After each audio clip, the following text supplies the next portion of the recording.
Hello everybody and welcome to my kitchen. I'm Katie with John Henry's and I'm so excited for you to join me today because I am making an herb crusted pork loin roast.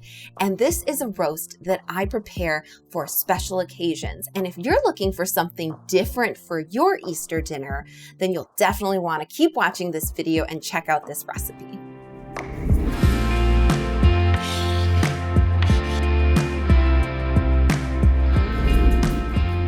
The pork loin roast is cut from the loin, which is located between the shoulder and the leg of the pig. The loin is also where we cut the pork chops from. So whether you get bone-in or boneless pork chops, those are from the loin. And here is actually the boneless portion of that loin. So you can see if we sliced this, this would actually be the pork chop. The loin is a very, very lean cut of meat, so I do recommend that it is either brined or slow cooked to make sure that it is tender and enjoyable for you. I like to also cook the pork loin on my pellet grill, which doubles as a smoker. Again, low and slow is definitely best when it comes to a pork loin. So the loin also has this nice piece of fat here on the top, which is actually kind of like a built-in baster because the fat will go down into the meat and add extra juices. Now, the pork loin is not to be confused with the pork tenderloin, which is another small piece that attaches on here and would act as a little extra section along the side of the pork loin.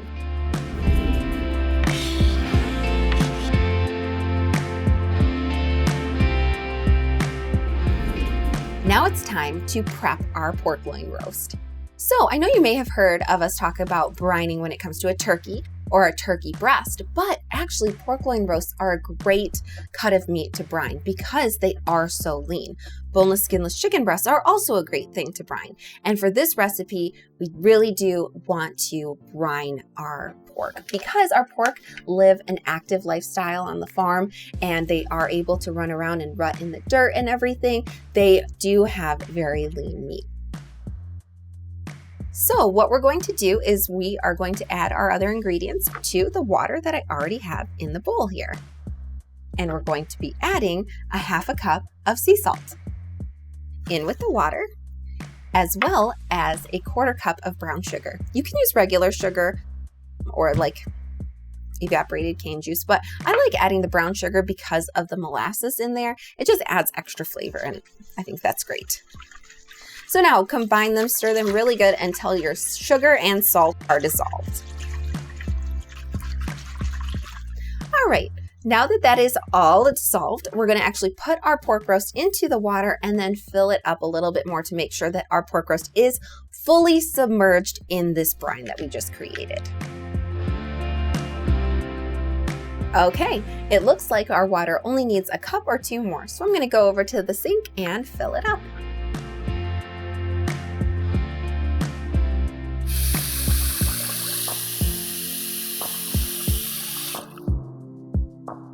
Okay, now that that is all set, I'm gonna go ahead and put the lid on and stick it in the refrigerator overnight or for 2 days, whichever works for you, but usually I can't plan that far in advance. Okay, I'm back and I actually already had this one brining overnight. So I'm just going to take it out and then we're going to start prepping this roast. Okay, so now we're gonna go ahead and start drying our pork roast with some paper towel. Then we're gonna sear it in the pan in some butter. So make sure it's good and dry on all sides. And then we'll put our butter in the pan and heat it on medium-high heat.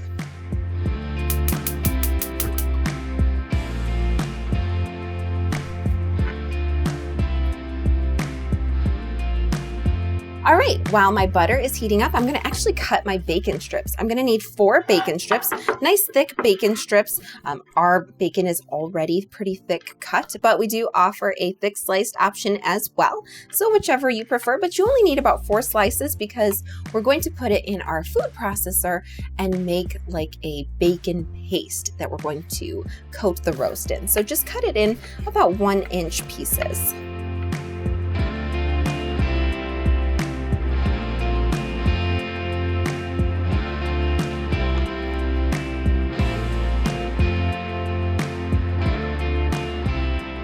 All right, it looks like our butter is starting to sizzle, so I'm going to go ahead and stick the roast in there.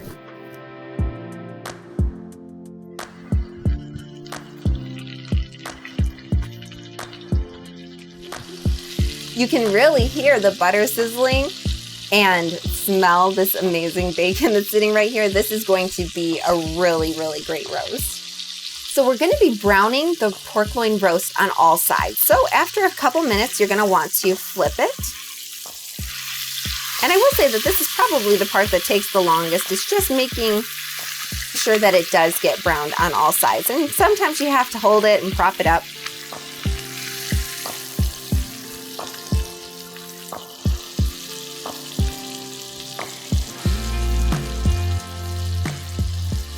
All right, now that the pork loin roast is browned on all sides, we can go ahead and take it out of the pan, and we're going to just let it rest on our little cutting board here, because that way we will be coating it with the bacon paste and the seasonings here very shortly.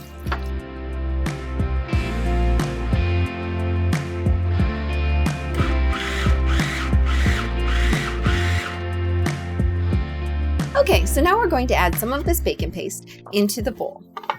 We're going to use about half, so we don't actually need to use the whole amount, but you could make some like bruschetta or something like that with the remaining bacon. It will still be so good. Okay, so I'm going to put that in there and set this other stuff aside. Now we're going to add a tablespoon of apricot preserves. And this is just a very sweet, delicious jelly that will add a lot of flavor as well as help the bacon to really, really stick to the pork loin roast.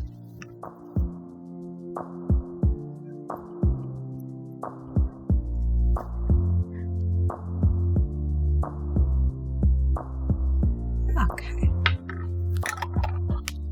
All right, now we're going to add our garlic, and we're going to need about 2 teaspoons of garlic.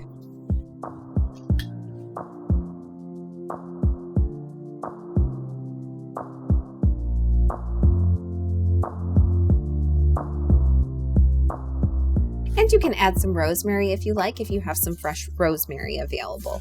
I have rosemary in the seasoning blend that I'm going to use in the next step, so I'm not going to add any additional here. Now what you want to do is you want to really mix together your garlic, your apricot preserves, and your bacon. We're really going for paste consistency here.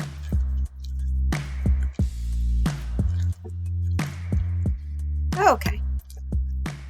So here you can see it's kind of like a thick, bumpy paste that we're going to be putting on the pork loin roast, and then we're going to be covering it with breadcrumbs and baking it, and it is going to turn out amazing. So let's get to spreading this onto the pork loin. Okay, I'm going to go ahead and move the pork loin roast onto some foil or wax paper and then start spreading on our bacon paste. Now, if you choose to have a larger pork loin roast, this one is about 2 pounds, but if you are making a larger one, you can skip the edges. Well, I should say the sides, each end. You can skip that if you would like. I usually do a smaller one though, because I have a little bit of I have a large family, but they're mostly kids. Okay.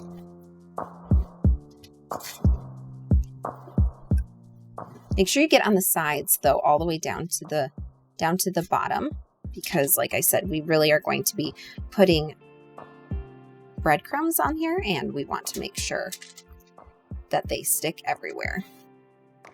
Okay, this is all finished up, and now it's time to start our breadcrumb mixture. But first, I'm going to preheat the oven to 425 degrees.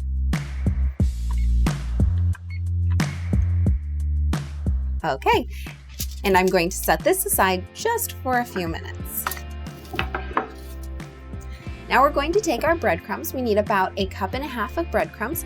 You can use any kind of breadcrumb that you would like. I have gluten-free panko breadcrumbs today that I'm going to use, and we're going to go ahead and add our seasonings. So originally, when I came up with this recipe, I was using fresh herbs from my garden, like fresh parsley, fresh rosemary, different things like that. But you know, it's really cold here in Michigan right now, and so I don't have any fresh herbs. So I'm using a blend that has thyme, sage, rosemary, and parsley already in it, and it's a really great blend. So you can either choose to use the individual ingredients that I have listed on our recipe in our recipe corner on our website, or you can choose to use a blend like this. Any blend that you feel would go well with the pork roast, I'm sure will work just fine for this recipe. All right, so I have 1.5 cups of breadcrumbs here, and I have about 4 tablespoons of seasoning. So I'm going to just pour that into the breadcrumbs. Now I'm going to add a little bit of salt and pepper, about 1/2 teaspoon of salt. So let's go ahead and put that in there. And about 1/4 teaspoon of pepper.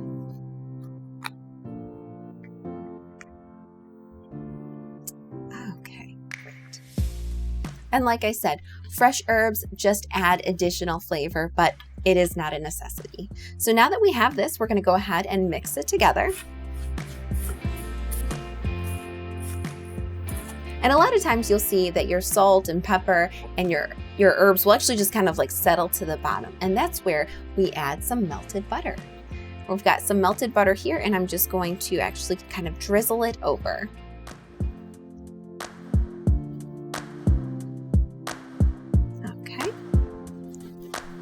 And stir.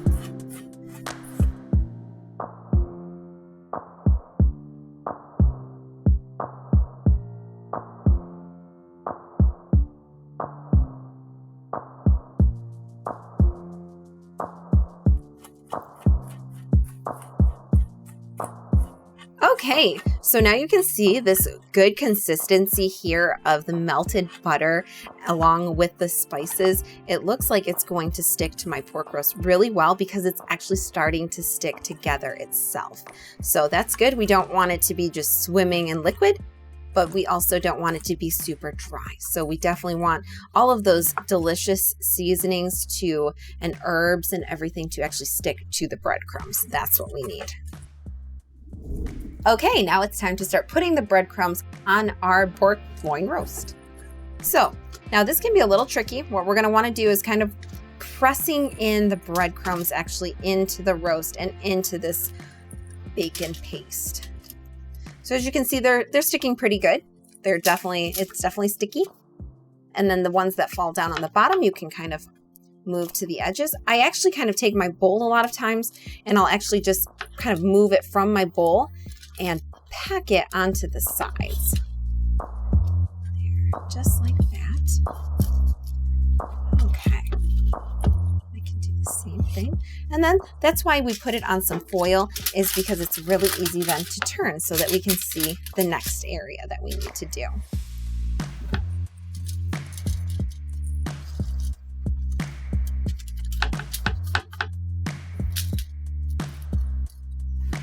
So really packing those breadcrumbs and herbs onto this roast.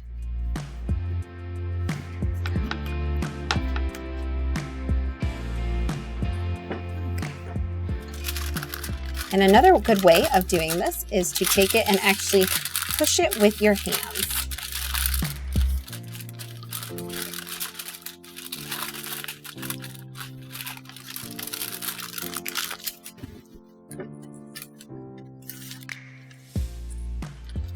All right, this is already covered in breadcrumbs, so I'm going to go ahead and grab my baking sheet that has the rack in it. And because we want to make sure that we're getting that good airflow all around the roast, we're going to use the baking sheet with the rack. So I hope that you guys are really enjoying this video, and if you want to see more recipes from us, please like and subscribe. And if you'd like to actually follow this exact recipe, you can see the link in the description below.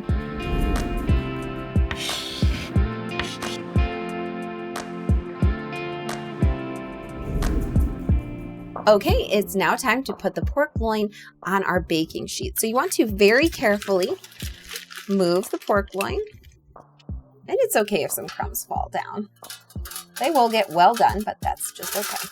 So you want to make sure that you pat any additional stragglers into the bacon paste, and it is ready to go. Now remember, we already preheated the oven to 425 degrees, but we want to cook this roast at 425 degrees for 15 minutes. And then we're going to turn the temperature of the oven down to 350 degrees and let it cook for about 45 to 50 minutes until the internal temperature reaches 145 degrees. Then we'll go ahead and pull it out, tent it, and allow it to cook the rest of the way on the counter.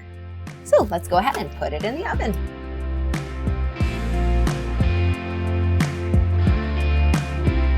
I'll be back in just a few minutes.